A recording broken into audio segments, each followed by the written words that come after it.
Well, what weapons did Iran use to strike Israel last night? Iran has an arsenal of ballistic missiles, cruise missiles, and drones, which have been used in the recent past to target Israel. It's believed that nearly 200 ballistic missiles were fired by Iran. Let's focus on that for a moment. Now, Iran operates, for starters, a 300-kilometer range missile called the Shadab-1. Now, that's a relatively short-range missile. It cannot hit Israel. It can only strike targets in this region, well away from Israel, which is over here. Now, another missile is the Fateh missile that flies between 300 and 500 kilometers. Again, that missile doesn't have the range to hit Israel. Another missile is the Shadab-2. It's got longer legs, 500 kilometers, still out of range of targets in Israel. We've got an image of that missile up on the screen as well. As you can see, every missile I'm describing, we've got an actual image of. The Zolfaghar missile can just about touch Israel. It's got a range of 700 kilometers. So parts of Israel just about can be targeted by this missile. There is a missile called the Qiyam-1, which has a range of 50 kilometers more, 750 kilometers. That's what it looks like. It's relatively more advanced, can strike a few more targets in Israel, but not deep inside Israel. But there is the Shahab-3 with a range of 2,000 kilometers, which can quite easily strike all of Israel. In fact, it can strike many other areas in the region. So that's a missile, variants of which may actually have been used. But Israel, for its part, has the world's most sophisticated ballistic missile defense system. It's a tiered defense system. It's a system that was clearly breached last night. Now, we saw video of Iranian missiles hit Tel Aviv. These were some of the launches which actually took place of those ballistic missiles from Iran and making contact with targets in parts of Tel Aviv. Now, Israel does have that ballistic missile defense system. What we don't know is how many of these missiles hit their targets and whether some of the impacts were of fragments of the missiles coming down after they were intercepted by the Israeli missile shield. While we do talk about surface-to-air missiles being fired by Israel in defense, we really do need to take a look at the distance that these surface-to-air missile interceptors travel and the altitude or height to which they can fly to take out threats like the ones that you're seeing on your screen, which are the Iranian ballistic missiles which were fired. So for starters, let's talk a little bit about Israel's Arrow system. Now that's the missile. It's part of a system, so we use the word missile and system interchangeably. Now when one talks about surface-to-air missile systems, you have to talk about the range of the missile, and you also have to talk about the altitude to which it flies. So the Arrow system can intercept incoming ballistic missiles in the exoatmosphere as well, or just outside the atmosphere. It has a range of 2,000 kilometers, 2,400 kilometers, in fact, and it can fly to an altitude of a whopping 100 kilometers. It's perhaps the most advanced system of its class in the world. So that's part one. It was used yesterday, but there were other systems, presumably, which were also used to make a large number of the interceptions. So let's look at the next one, which is the David Sling. Now that's the missile. The missile, it's called the Nammer. It's part of the David Sling system. That can fly to a range of 300 kilometers and an altitude of about 15 odd kilometers in making interceptions. And finally, what we all talk about is the Iron Dome. Now that's the Iron Dome system. It's a relatively short-range missile system. In fact, when one speaks about what Israel has, people say that it's Israel's Iron Dome in action. In fact, Iron Dome is part of that missile defense system that I've been describing. It's the last line of defense. It can fly to an altitude of 10 kilometers and it has a range of about 70 kilometers. It can travel to a distance of about 70 kilometers. But it is that last line of defense. It's not optimally suited to take out ballistic missiles. It's better equipped to take on rockets, short-range rockets of the type that Hamas and Hezbollah have been firing. So that's what Israel has been using to defend itself. Obviously, there have been breaches of the system as well, but it appears that not many lives have been lost. One person is thought to have lost their lives, and the damage primarily is believed to be on Israeli military bases. The big question, will there be an Israeli response, and when will that happen? So what's the immediate situation on the ground now? The tension's clearly very high. Marzia Hashemi, a senior journalist from Iran, joins us. Melissa Weiss, the executive editor of Jewish Insider, Ambassador Shashank, the former Foreign Secretary of India, with us as well. But let me go across to Marzia Hashemi. Marzia, now that Israel has warned of attacks, could you give us a sense of what Iran is doing in preparation? If we look at the situation, what Iran is doing, Iran sent 400 missiles last night, and 90%, that's what we have reports, 90% hit their targets. Iran said that if the Israelis retaliate, then Iran will exert even more force against the Israeli regime. So obviously, Iran was prepared prior to this operation. And I can tell you, I was out all over town today, and inside of the country, things are quite calm. Last night, people were on the streets celebrating. And today, basically, back to business as usual. So actually, I think monitoring what is happening as far as on the people's side of things here in Iran, I think that people are quite confident in the ability of being defended, and actually quite relieved that this retaliatory strike finally took place. Just a couple of days back, we saw some very strong statements from Prime Minister Benjamin Netanyahu when he said that sooner than later there would be freedom in Iran. Some would suggest that that was almost a statement which could be called regime change. How do people in Tehran actually see that? Well, it was quite entertaining. I mean, we know that the, if you want to say Operation Regime Change from the Israeli regime and from its Western supporters have been underway since 1979, since the victory of the revolution. I don't think that any serious Iranians take Netanyahu for his word are serious, or would allow a genocide killer to try to determine future of Iranians. So it's another propaganda campaign, and majority of Iranians know better. I'm sure that there are some basically that may believe, but very, very few, and especially inside of the country, who would see more of the Iranians out. Spencer Critchley, all of the statements that actually going that way. I mean, a child killer. Right. Spencer Critchley, all of the statements we've been seeing from the United States and from the West seem to indicate that they're firmly on Israel's side at this juncture. There isn't an outright message to end the violence and to work towards a peaceful solution. Is there a sense that this is going to get worse before it gets any better? Oh, no, I would say there definitely is a very strong message from the United States and its allies to end the violence and seek a peaceful solution. And while the United States is an ally of Israel, and it's certainly one of the firmest alliances that the United States has, the Biden administration has been increasingly critical of the Netanyahu administration for the way it's been conducting its self-defense. I don't speak for the United States, but my understanding of the position of the United States is that Israel, like all countries, has a right to defend itself. And it did suffer a horrendous attack and is constantly under missile barrage from multiple sources. But because Israel is a liberal democracy, like the United States, liberal democracies carry a heavier burden of being careful to avoid harm to civilians. And the United States, in multiple statements, has made clear it's deeply concerned about the civilian suffering and death in Gaza, in the West Bank, and now, as we see in Lebanon. So those two things must be balanced in understanding this. I certainly think also... At the same time, we've seen American destroyers deployed in the Mediterranean engaging these attacks from Iran, number one. We've seen a greater presence of American fighter aircraft deployed in the region.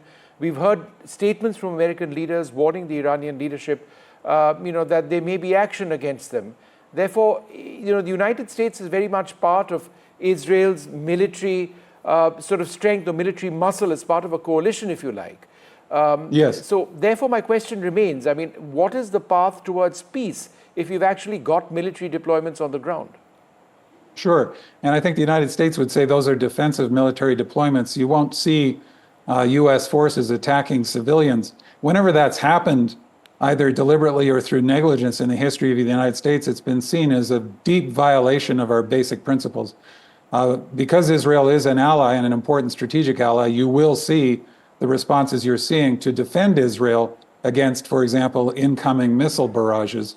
So I think that's consistent with U.S. policy.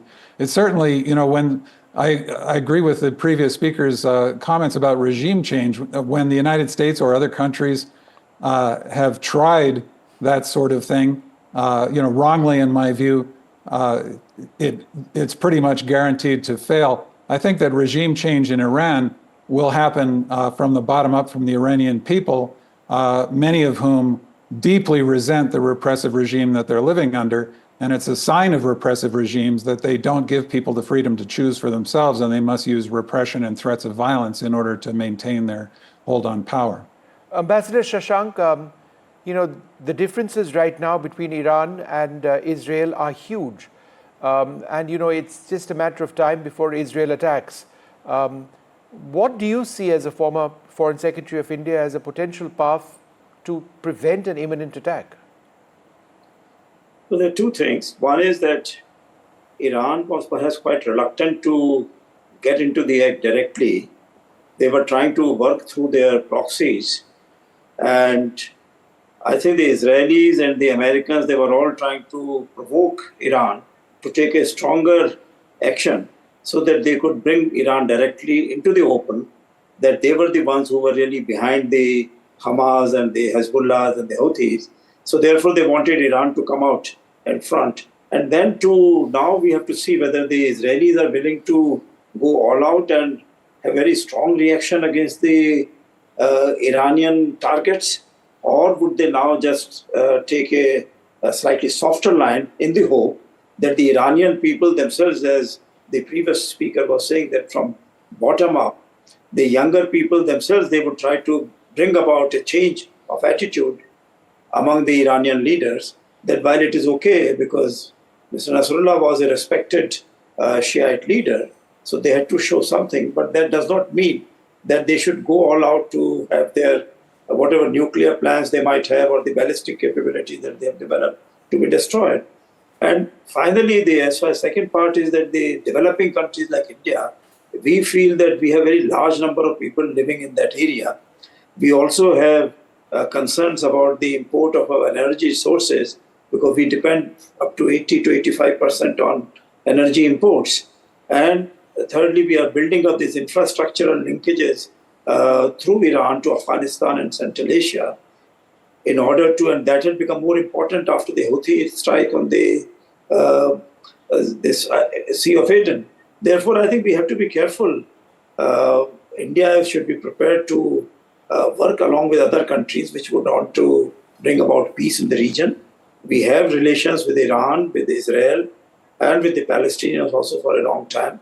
So I think there is a certain amount of trust in the Indian position, but I'm not very sure that right now is the time for people to go ahead with it. India should carry on consultations with other countries, including the direct combatants, and also with other important players in the field. Marzia, is there a sense of panic? Because we were seeing video from parts of Iran yesterday of people queuing up to fill up fuel in their vehicles. Is there a worry that with an imminent attack coming, that there is a sense of people bringing in supplies and just waiting for the inevitable? Is that what you're hearing? Well, I would say that yes. Ambassador, just one sec. That question was for Marzia Hashemi. Marzia, go ahead. Sorry. Yes. Yeah, I'm not hearing it nor seeing it. I said earlier that I was out all over town today. Last night, it was one of, I can say, jubilation, and people throughout the country were just handing out sweets to each other or fireworks, or just wanted to be out together celebrating the retaliatory strikes. And today I was out, situation was back to normal, just the everyday life, people going workshopping or whatever. Did not get any sense of panic out there about the gas lines that happened last night. Well, there's something with some Iranians, it's something with the psyche, like anytime anything happens, whether there's, I don't know, it's weather related or there's something going on in the country or whatever, for whatever reason, many of them feel that they definitely have to have a full gas tank. But I just want to respond to one of the previous speakers and talking about inside of this, as he called it, the regime in Iran. I'm an American, and I choose to live, an American woman choosing to live inside of Iran. And believe me, I wouldn't allow myself to be repressed. I can tell you as a journalist that I have more freedom here than I did when I worked in the United States, one. And two, the thing about the women and women's rights, for God's sakes, let's be real. I mean, we know that the majority of university students in the country are women. We know that women across the board are very very active in the society. So it's not even about Iran. It's about the continued propaganda, the continued attempts at regime change and to cause problem inside the country. The problem right now is a regime that has killed at least 42,000 people, many say 200,000 people, and the whole Western hegemonic front do not care. Babies are being murdered, cut to pieces, burned, and they have done nothing to stop it. But the talk of the day is trying to change the so-called regime in Iran. Give us a break. I think the world is tired of the propaganda, and I can tell you from the messages that I was getting last night when I was in front of the camera and monitoring my social media, I was getting messages from all kinds of people all over the world. Right. And we were saying, we are so happy and we thank Iran for doing what we wish we could do. All right. Marzi has spoken very strongly. Obviously, an Iranian perspective over there. We're bringing in all sides into this story. I spoke a little while, I'd like to thank our panelists here. I spoke a little while earlier on to Reuven Azar, the ambassador of Israel to New Delhi. Here's what he said.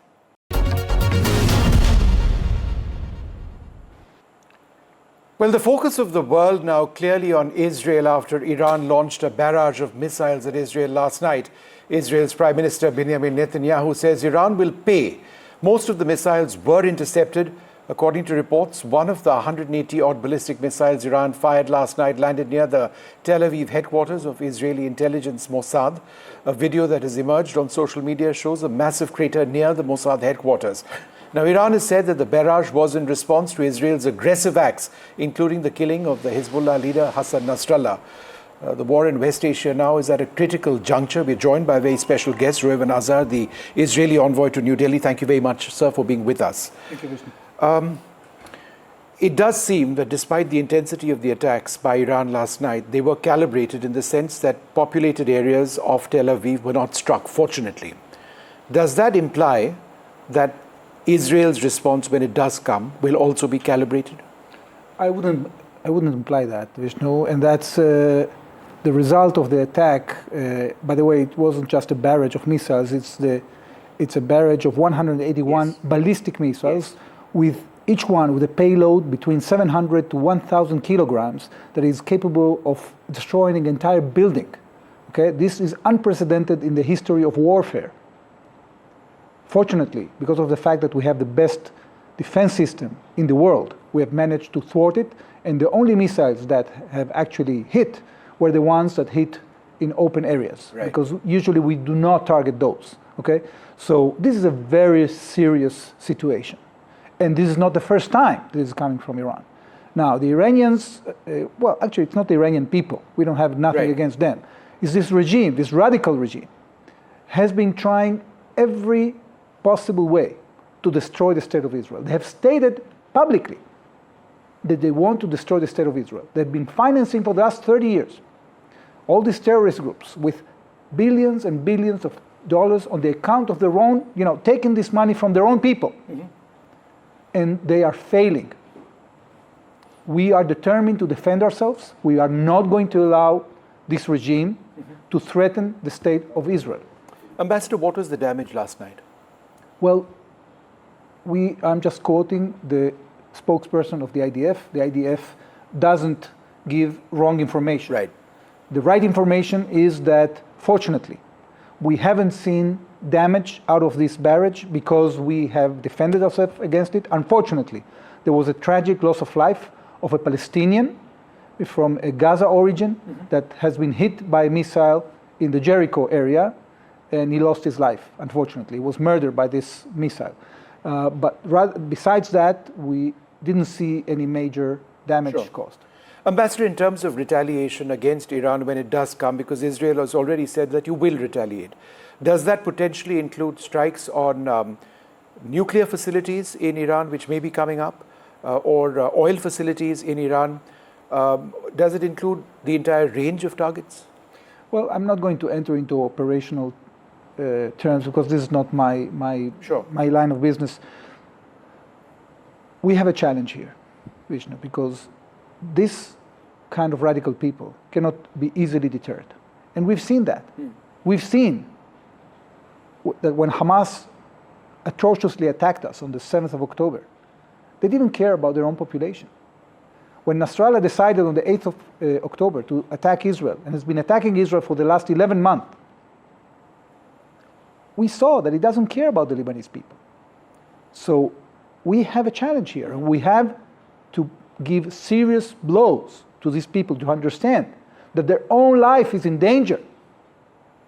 And Ambassador, what exactly does that mean? The reason I ask is, just I think 2 days back, Prime Minister Netanyahu said, and I quote, Iran will become free a lot sooner than people think.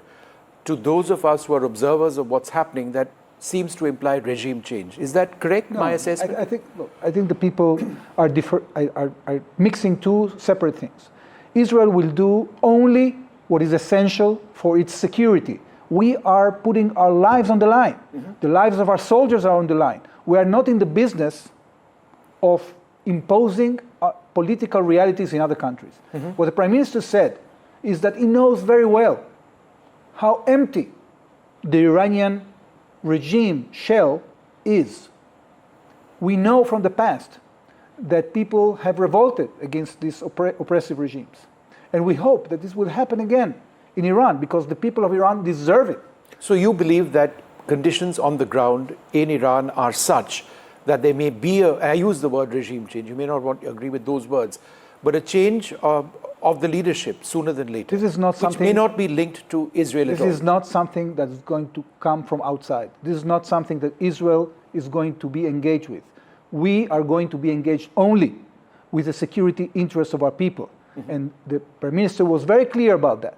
The fact that he is exchanging messages directly with the people of Iran is in order to tell them that Iran is not the enemy of Israel, that the Persian people and the Persian civilization is an old civilization that had actually amazing contacts with the people of Israel from almost more than 2,000 years ago. Yeah. So we want to restore this kind of connection. And that's why the Prime Minister was talking about the situation in Iran, because he wants to engage with the Iranian people, not with the regime. The regime wants to destroy us. They're not interested in talking to us. Ambassador, let's take a look at the situation in Lebanon, because in a sense, the Prime Minister's message was similar, that your concerns are not with the people of Lebanon at all, it's with Hezbollah. The top leadership of Hezbollah has been eliminated right now. There could be a second tier, a third tier of the leadership. My question is, could this not end up being an indefinitely long battle for you, not one that finds a quick solution? Well, we have very definite targets that have been actually approved by the cabinet of the State of Israel. What we want to achieve is a situation in which the threat that was posed by Hezbollah and the infrastructure that was built in the immediate area of our northern border, that infrastructure will be removed. So and that's the reason why... Are you restricted to northern Lebanon, so far, southern Lebanon, northern Israel at the moment? We are restricted to achieve the goal that will allow our citizens to go back safely to their homes in northern Israel.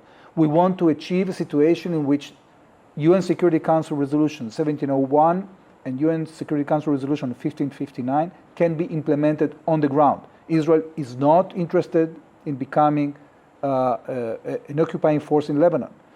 We do not want to determine what is going to be the political future of Lebanon. What we want to achieve is a situation in which the blows against Hezbollah are such that the pressures on them and from within them will bring them to a ceasefire that will respect those resolutions that are in international consensus.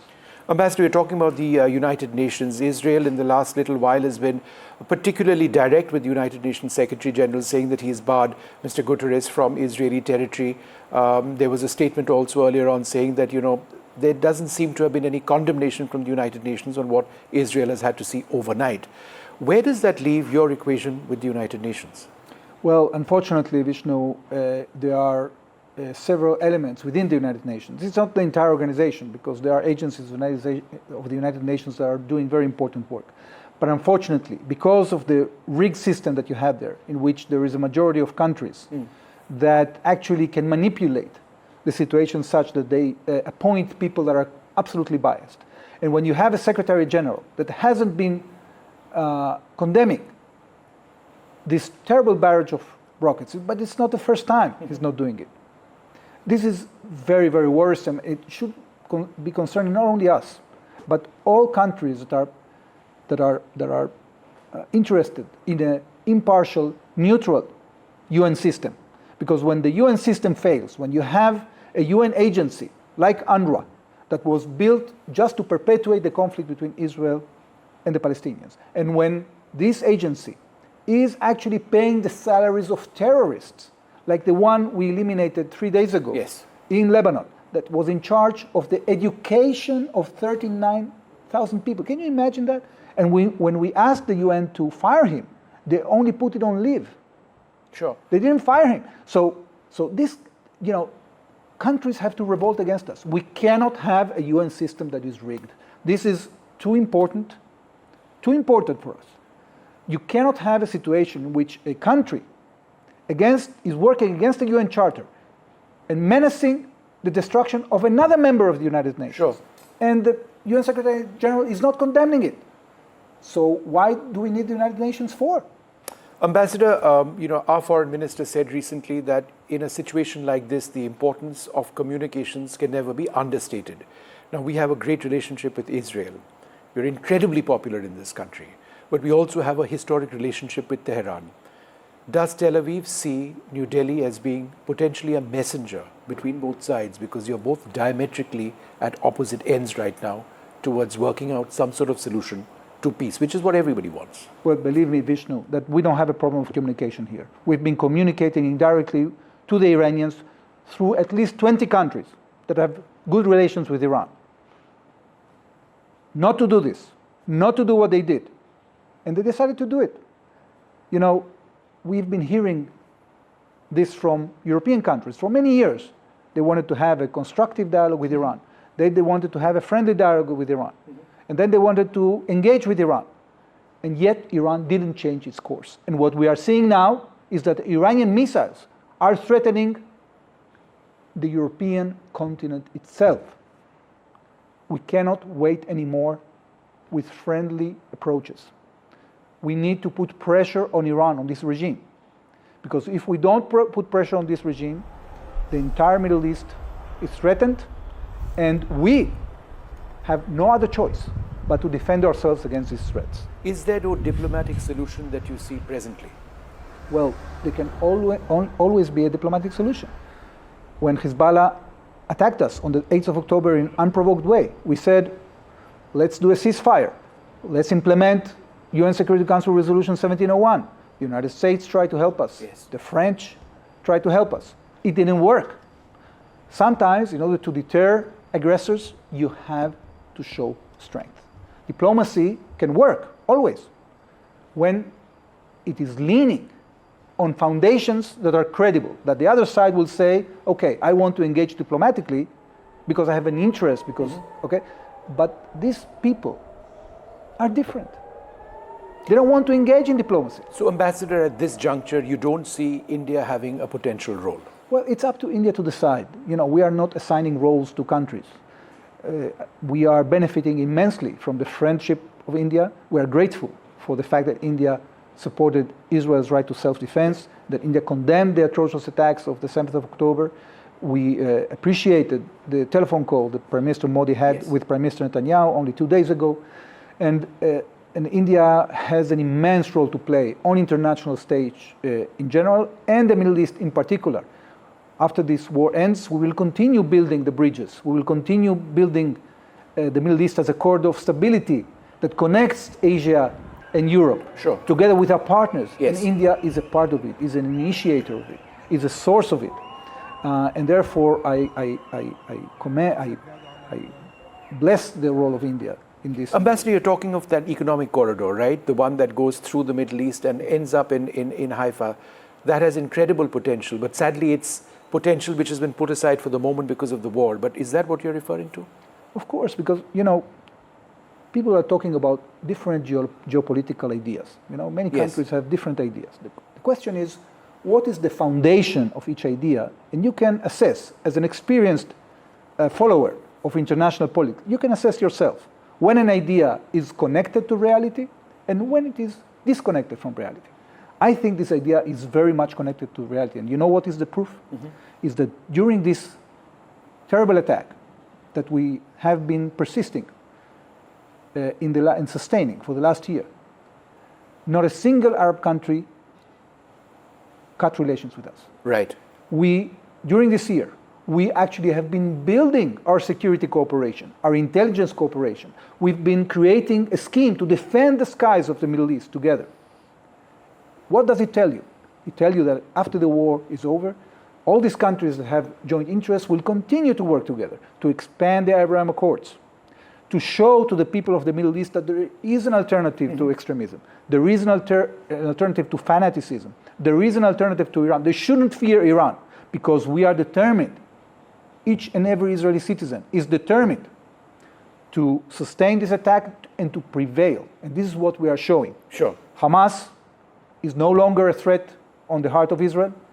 Hezbollah has received a very serious blow, and Iran will pay a price for its aggression. Ambassador, let's talk about the situation in Gaza right now. It is a humanitarian crisis. I don't think anybody would deny that.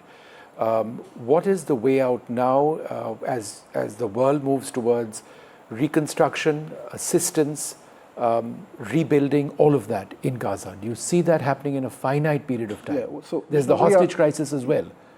Right. So first of all, we have to bring our hostages back home. What Hamas is trying to do is to extort from us a surrender and a possibility to rearm and regroup and continue subjugating the population of Gaza to their terror regime.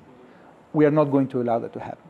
We are now concentrating on humanitarian assistance. We have to decide what will happen with how this humanitarian assistance is distributed, because Hamas is constantly using that in order to keep the control of the population. And I'm telling you, no country in the world will come to reconstruct the Gaza Strip as long as these terrorists are controlling Gaza, because they know too well. Right.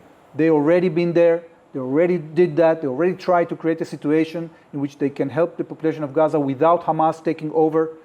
It failed. So we have to be determined here.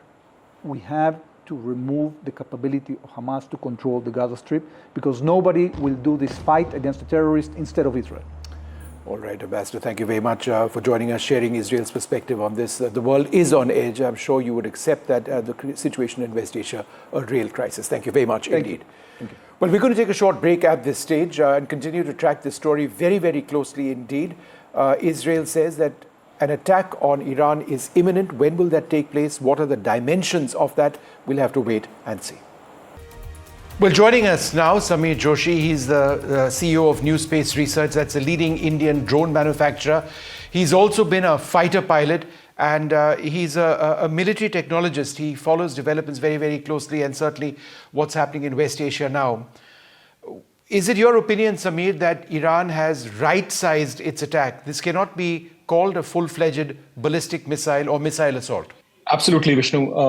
I think those are the right words, right-sized, keeping in mind a lot of geopolitical compulsions as well as its own military response, and very importantly, what Israel will strike back with.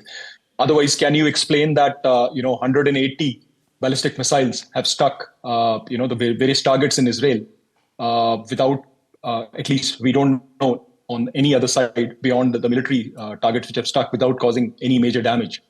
This is definitely what the Iranians would want to keep it as a limited response to show just enough, the will to strike Israel. At the same time, making sure that this doesn't escalate into a full-blown conflict. But of course, we will have to see how Israel responds to this now. Would you agree that Israel's missile shield was breached? I think it was definitely saturated. What I have been trying to fathom and understand the various videos available on Twitter and other social media sites.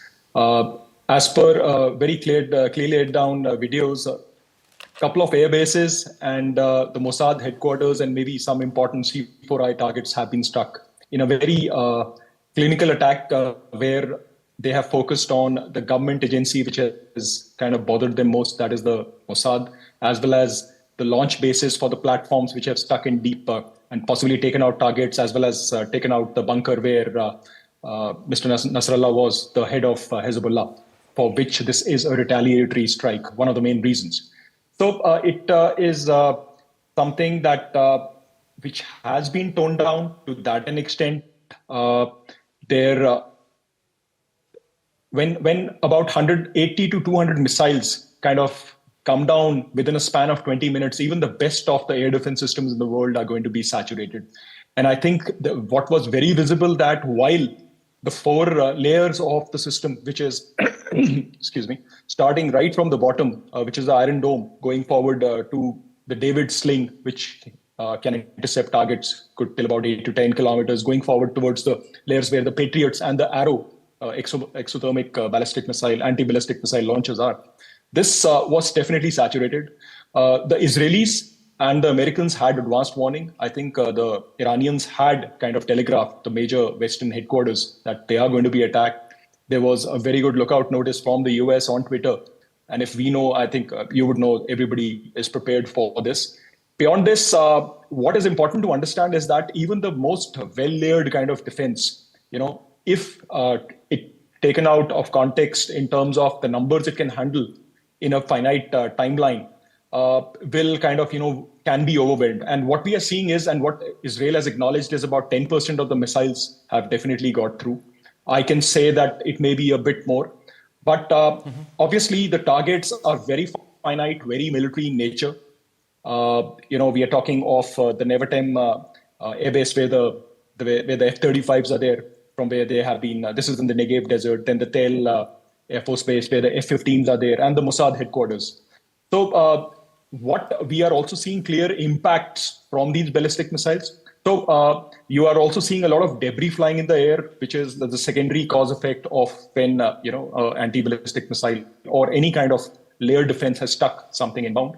So yes, the shield, the air defense shield in Israel was overwhelmed. To what an extent we'll get more realistic assessments as we go forward. What is very clear, the targets were very military in nature, and there was minimalistic civilian infrastructure damage and civilian casualties. Yeah. Were hypersonic missiles used, which potentially defeat the system, even if there were interceptor missiles available? Yeah, so you have to understand what is hypersonic facet what is the hypersonic component of this delivery. I think largely first let's understand what were the missiles used. What happens? So what Iranians would have aimed for a barrage of missiles and estimated that a certain percentage of them going through the Israeli air defense. So there's always a calculation behind this, how you target certain categories. The first aspect of this is what different kind of ballistic missiles use. So what is the Iranians over the last attack back in April would have definitely got a wind of how certain things worked, how the Israeli Iron Dome, the David Sling, as well as the Arrow systems and the Patriot associated launchers work. And this time, what, in my opinion, there was some images where you saw faster trajectories, inbound trajectories, although this can be confused by anything which converts from a mid-course to a terminal phase of attack. And these includes the multiple independent re-entry vehicles, the MIRVs, which are released by these ballistic missiles, which are also close to about 5 kilometers per second of speed once they come into the final terminal phase. But the hypersonic component of a missile called the Fateh, Fateh-1, this is a derivative of I think a missile called the Khyber Shekan. Yes. And here it uses a solid fueled motor, which kind of, propels it in the exhaust flare to give it better speeds and better maneuverability.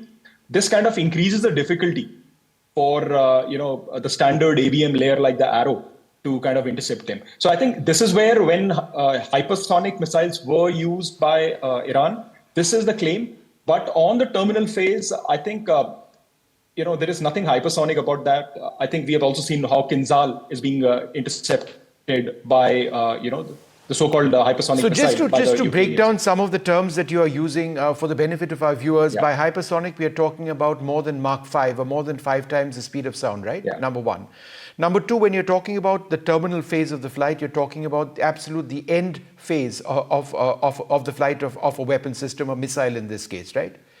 And number three, when you talk about saturating the defenses of a system, it means that you're overwhelming a system by a larger number of missiles than what perhaps the sensors or the inbound or the interceptors themselves can take on. Is that right?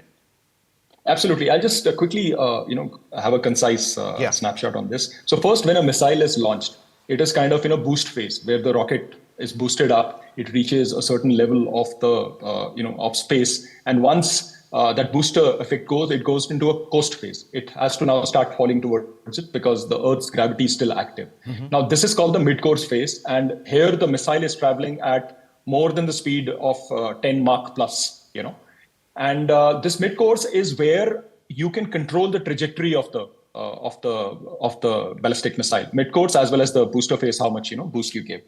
And once, let's say, the medium-range ballistic missiles used by Iran were nearly at the fringe end of their use case when attacking Israel. And that's where, the terminal phase, when they entered, the trajectories are not so steep. They're a bit flatter, which was very visible. In the terminal phase is where the weapon payloads being carried either on the multiple independent re-entry vehicles, or the MARVs. These are vehicles which can also maneuver. Yes. They kind of separate and they start going towards their particular targets. And this is the terminal phase where, again, your speed is close to about Mach 5, initially when you enter. And thereafter, you kind of start to slow down once denser and denser air comes as you start coming to. So exactly what you were saying, Now, when you have a large number of these together coming and at the same time, the air defense has a certain reaction time. And this reaction time, dictated by the number of interceptors available in that layer, kind of will dictate the saturation point, right? So if, let's say, your ability is to handle 100 missiles in, let's say, a minute, that means you need to have at least 200 of these interceptors ready, because there is a certain kill probability per launcher, per vector. So there is always, if you had the liberty, you would have fired 1, 2, 3, 4 of these to get 100% kill probability. So this is what dictates the saturation. And that is where I think the Iranians have calculated per their own over-target requirements, what is the least number of warheads which they need to strike at those air bases or the sites which they are aiming for. And this is where we'll get more information the days ahead. Yeah. Samir, is it possible that Israel didn't have the number of Arrow interceptors, in other words, their most advanced, most long-range interceptors available to them, because physically manufacturing these missiles, that system has already been used extensively in the last few months. It takes its toll on the numbers of missiles available, and therefore perhaps interceptions were made of only the most pressing targets, and that there were some targets which were perhaps deemed to be away from an area which needed to be protected, which were let go of. Is that possible? Absolutely. Vishnu, Israel has the most advanced ballistic missile defense system, a layered kind of defense.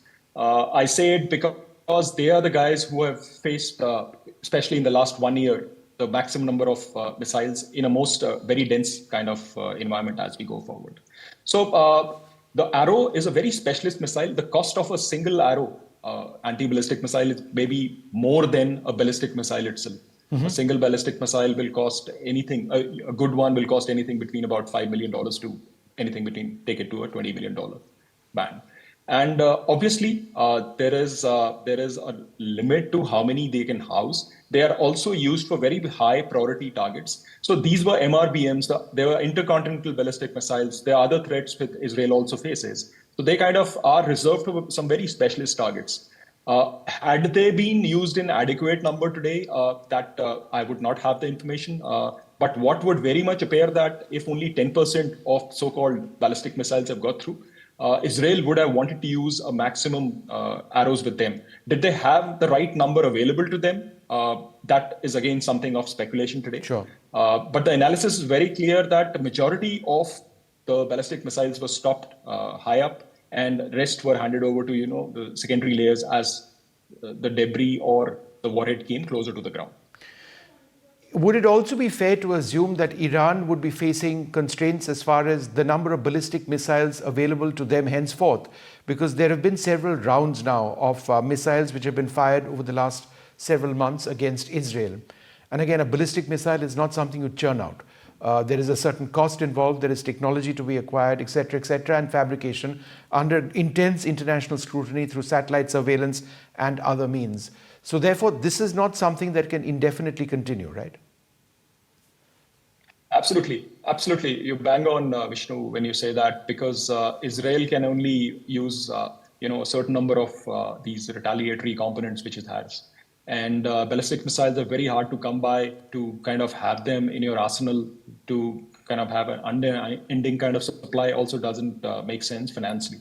So they have very much fired. You can well imagine the need for this salvo simply because this was a retaliatory measure which they had to do. Not only because the Hezbollah chief was knocked off by Israel, but also to the fact that I personally believe if the Prime Minister Netanyahu himself is calling for a regime change back in Iran, so there is a degree of urgency in this attack, and which is far more. But as we discussed before, there is also a degree of guarded measure where they don't want an escalation beyond that simply because they cannot afford it. They will have a lot of issues. And they don't have a ballistic missile defense shield themselves in anywhere close to the level of technology which the Israelis have, right? So when Iran comes under attack, they would be hit much harder.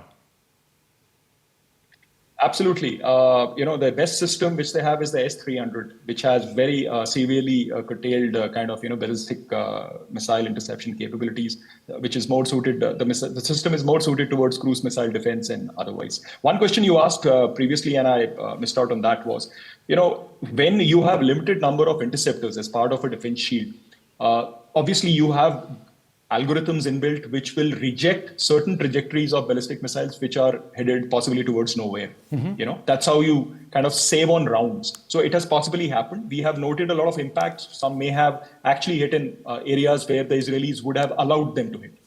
But there is also a fact that, and especially when you look at the video footage of the Nevatim, a lot of missiles have seemingly hit around the runway, and the majority of a dispersed kind of targets within the airbase.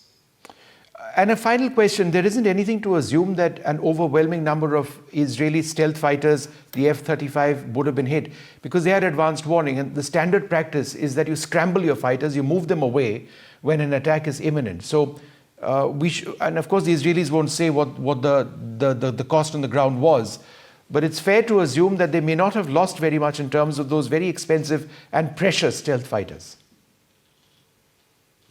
Absolutely. Again, Vishnu, I think if you have advanced warning, and even if you don't have advanced warning and you are, carrying out the large scale strikes that you have, you always have your best assets always available to shoot and scoot in a very timely manner. So I think as soon as they would have had the advanced warning, they would have put in place measures where most of these important assets would have either been flown away or would have been in the air to kind of assist in shooting down of, secondary, which they would have noticed. Remember, when this advanced warning would have come, they wouldn't have known it was only going to be ballistic missiles. They would have also assumed, a large number of these cruise missiles and, the Shahid class of newer generation long-range UAVs, attack UAVs, the kamikaze UAVs would have been in the air. So yes, the Israelis know how to manage, and they are past masters at kind of, protecting their assets. Yeah. All right. I'd like to thank you very much, Samir Joshi, for being with us, for sort of breaking down the technology and what exactly took place in a devastating missile attack. What's going to take place in West Asia? No clear answers at this stage. Thanks very much indeed. Thank you.